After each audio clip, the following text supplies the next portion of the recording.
बात फरीदाबाद की। यहाँ पर 7 अगस्त तक चलने वाले हरियाणा बीजेपी का प्रशिक्षण शिविर का आज दूसरा दिन है। उद्घाटन केंद्रीय परिवहन मंत्री नितिन गडकरी और मुख्यमंत्री मनोहर लाल खट्टर ने किया और उद्घाटन से पहले मुख्यमंत्री मनोहर लाल ने एक डिजिटल बीजेपी ऐप लॉन्च किया। इस ऐप के जरिए पार्टी की गतिविधियों की पल पल की जानकारी हासिल कर पाएंगे कार्यकर्ता। हरियाणा में बीजेपी अब हाईटेक हो गई है, इतनी हाईटेक कि अब पार्टी के कार्यकर्ताओं को अपने मोबाइल पर घर बैठे ही सरकार और संगठन की तमाम गतिविधियों की जानकारी मिल सकेगी। जी हां, गुरुवार को हरियाणा के मुख्यमंत्री मनोहर लाल खट्टर ने डिजिटल बीजेपी ऐप को लॉन्च किया। इस ऐप के जरिए अब पार्टी के छोटे से लेकर बड़े नेता को सरकार की योजनाएं, सरकार की उपलब्धियां सिर्फ एक क्लिक पर मिल सकेंगी।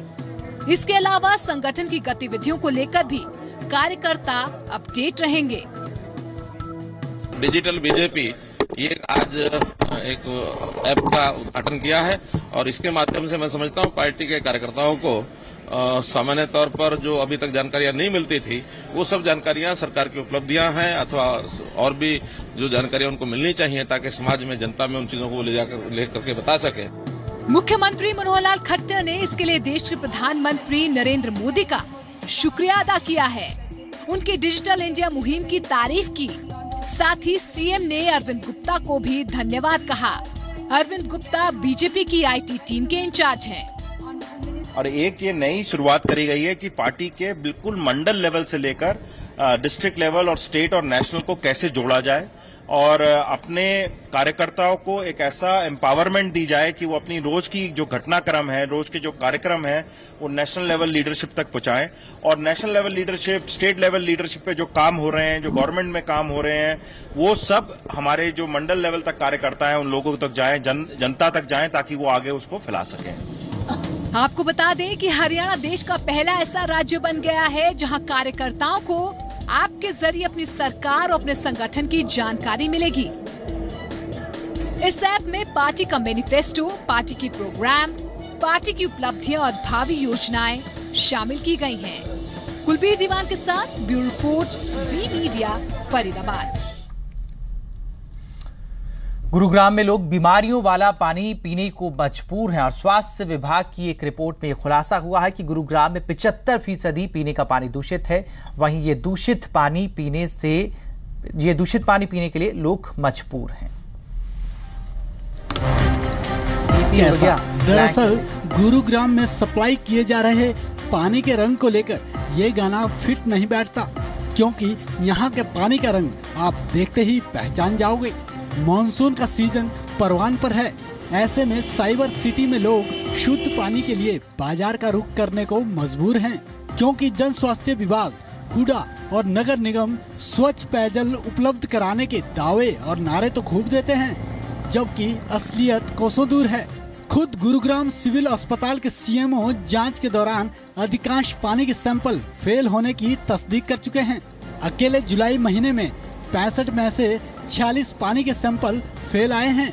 बिल्कुल दूषित पानी आ रहा है। कई बार कंप्लेंट कर दी पीडब्ल्यूडी के अंदर, कुछ सुनवाई है नहीं। बच्चे बीमार पड़े हैं, हम खुद बीमार पड़े हैं दूषित पानी पीकर। यहाँ पर पानी की समस्या बहुत ज़्यादा है और यहाँ पर पानी इतना खराब आ रहा है जिससे यहाँ पर मलेरिया चारों तरफ फैल रहा है, बच्चे परेशान हो रहे हैं। कभी तो इतना गंदा बदबू वाला पानी आता है कि पूछो मत, के हाथ में भी स्मेल हो जाती है, इतना गंदा पानी आता है। फिलहाल पानी बाजार से खरीद के पी रहे हैं पानी। कोई शिकायत वगैरह की हो? शिकायत में दो तीन बार करीब में शिकायत, उसमें हमारी कोई सुनवाई नहीं होती। स्थानीय लोगों की माने तो कई दफा संबंधित विभागों के चक्कर काट चुके हैं, लेकिन शिकायत के बावजूद विभाग सुनने को राजी नहीं है, जिससे लोग दूषित पानी से होने वाली बीमारियों के शिकार हो रहे हैं।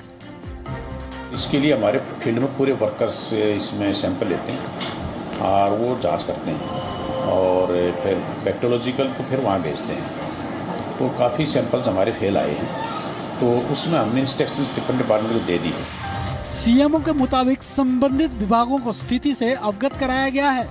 बावजूद इसके नगर निगम, हुडा और जन स्वास्थ्य विभाग शुद्ध पानी की सप्लाई करने की दिशा में काम करता नजर नहीं आ रहा। गुरुग्राम से आलोक उपाध्याय, जी मीडिया। जीएसटी यानी गुड्स एंड सर्विसेज टैक्स, इस टैक्स के बारे में आप काफी लंबे समय से सुनते आ रहे हैं, लेकिन अब आखिरकार जीएसटी संविधान संशोधन बिल राज्यसभा से पास हो गया है और जानकारों का मानना है कि अब नई टैक्स व्यवस्था देश की अर्थव्यवस्था को पूरी तरह से बदल कर रख देगी। ये भी कहा जा रहा है कि आजादी के बाद ये सबसे बड़ा टैक्स सुधार है। The bill as amended is passed by the required majority. GST Hindustan की अर्थव्यवस्था को एक देश एक टैक्स वाली अर्थव्यवस्था बनाने की दिशा में आजादी के बाद सबसे बड़ा कदम है। फिलहाल देश के लोग वस्तुओं और सेवाओं के लिए 20 अलग अलग तरह के टैक्स चुकाते हैं, लेकिन जीएसटी लागू होने के बाद सिर्फ एक तरह का ही टैक्स चुकाना होगा। जीएसटी आने के बाद कम से कम 3 परिवर्तन आएंगे। पहला परिवर्तन यह होगा, और जो चिदम्बरम साहब ने ठीक कहा, I think he made a valid point when he said the system will be more efficient.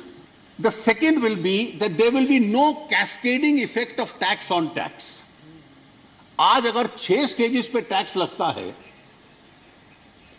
तो हर स्टेज पे जो पहले टैक्स दिया गया है उस टैक्स कंपोनेंट पे भी टैक्स लगता है। सो जीएसटी में there will be no tax on tax, तो वो उसकी दर कम आएगी। तीसरा इसके साथ एक और तर्क है कि कई आइटम्स ऐसे हैं जिसके ऊपर या लोअर रेट का टैक्स लगेगा या टैक्स नहीं लगेगा। हालांकि राज्यसभा से पास होने के बावजूद अभी जीएसटी को लंबा सफर तय करना है, लेकिन उससे पहले हम बेहद आसान और सरल तरीके से आपको समझाते हैं कि जीएसटी का आखिर आपकी जेब पर क्या असर पड़ेगा। आपके मन में पहला सवाल ये होगा कि आखिर जीएसटी से होगा क्या? तो इसका जवाब ये है कि जीएसटी के जरिए देश में एक टैक्स की व्यवस्था लागू हो जाएगी। इसी के साथ केंद्र और राज्य सरकारों द्वारा लगाए जाने वाले 20 तरह के इनडायरेक्ट टैक्सेस यानी अप्रत्यक्ष टैक्स खत्म हो जाएंगे। जीएसटी के बाद excise duty, service tax, additional duty of custom, VAT, sales tax, central sales tax, मनोरंजन टैक्स और लग्जरी टैक्स जैसे कर खत्म हो जाएंगे। आपके मन में अगला सवाल ये होगा कि क्या जीएसटी लागू होने के बाद सिर्फ एक ही टैक्स देना होगा? तो हम आपको बता दें कि तकनीकी तौर पर ऐसा नहीं होगा। जीएसटी में 3 तरह के टैक्स शामिल होंगे, जिनमें पहला होगा सीजीएसटी यानी central goods and services tax, जिसे केंद्र सरकार वसूलेगी। दूसरा टैक्स होगा एसजीएसटी यानी state goods and services tax, जिसे राज्य सरकारें वसूलेंगी। तीसरा होगा आईजीएसटी यानी integrated goods and services tax, जो 2 राज्यों के बीच होने वाले कारोबार पर लगेगा और इसे दोनों राज्यों को बराबर अनुपात में बांटा जाएगा। अगला सवाल ये है कि आखिर जीएसटी से आम आदमी को क्या फायदा होगा? जीएसटी से सामान खरीदना सस्ता होगा, लेकिन सेवाओं का उपयोग करना महंगा पड़ेगा। इसे थोड़ा और विस्तार से समझिए।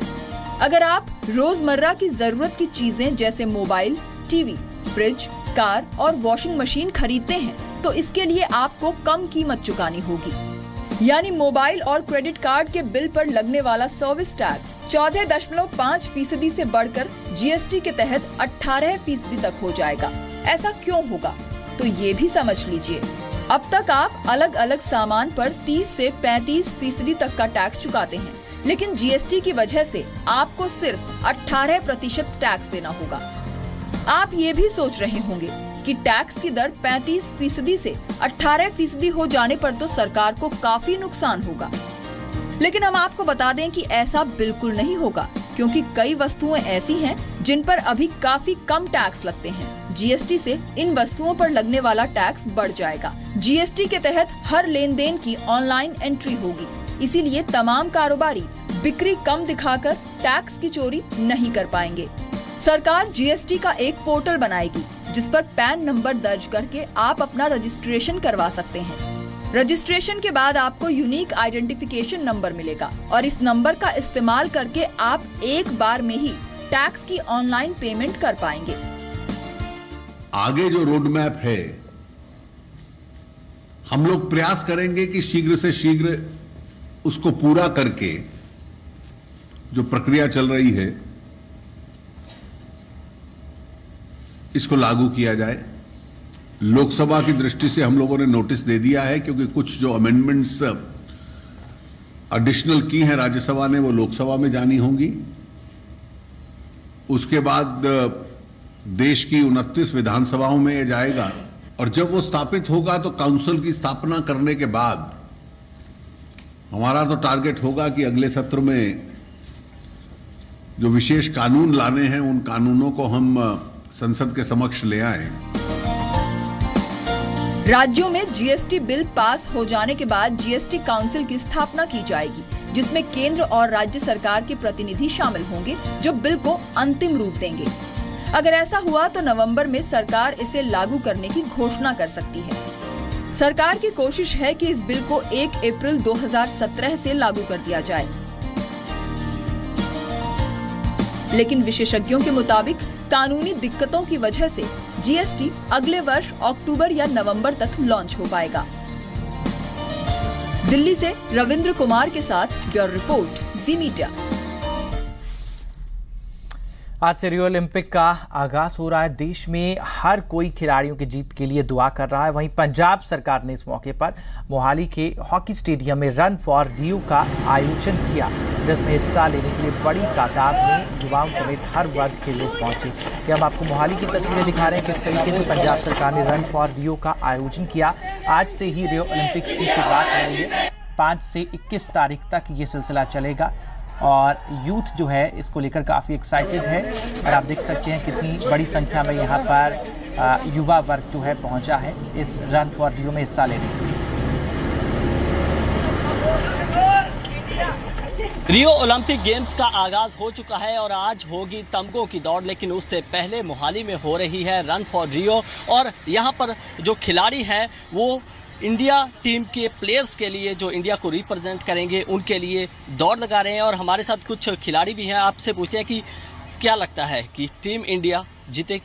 हम चाहते हैं टीम इंडिया जीते और मेडल जीत के देश के लिए अच्छा परफॉर्म करे। खिलाड़ियों से कितनी उम्मीद है आपको? खिलाड़ियों से हमें बहुत उम्मीद है। हमें उम्मीद है कि वो हमारे देश का नाम रोशन करेंगे और हमारे लिए मेडल ज़रूर लेकर आएंगे। तो आज यहाँ पर दौड़ लगाई जा रही है, तो आपसे पूछना चाहेंगे कि दौड़ लगाई जा रही है, क्यों ये दौड़ ऑर्गेनाइज की गई? क्या लगता है कि इंडिया टीम, जो इंडिया के लिए खिलाड़ी खेल रहे हैं, उनको हौसला अफजाई होगी इससे? हाँ, इंशाल्लाह ज़रूर होगी और हमें उम्मीद है कि इंडिया सबसे ज़्यादा मेडल लेके आएगा ज़रूर। इंडिया के खिलाड़ियों के जो खेल रहे हैं रियो ओलंपिक में, उनकी हौसला अफजाई के लिए किस तरह से यहाँ पर जो चीयर्स किया जा रहा है, और साथ ही साथ 200 से ज़्यादा देश जो इस रियो ओलंपिक में खेलेंगे और 11,242 खिलाड़ी बिल्कुल रियो ओलंपिक गेम्स में खेलने के लिए तैयार खड़े हैं। कैमरामैन अश्विनी के साथ रविंद्र सिंह, जी मीडिया, मोहाली। तो मोहाली को टीम इंडिया से उम्मीद है ज़्यादा से ज़्यादा मेडल लाने की। जी पंजाब, हरियाणा, हिमाचल को भी उम्मीद है अपने खिलाड़ियों से, भारत के खिलाड़ियों से, कि ज़्यादा से ज़्यादा मेडल वो इस बार लेकर आएंगे। इसी उम्मीद के साथ गुड मॉर्निंग जी में फिलहाल इतना ही।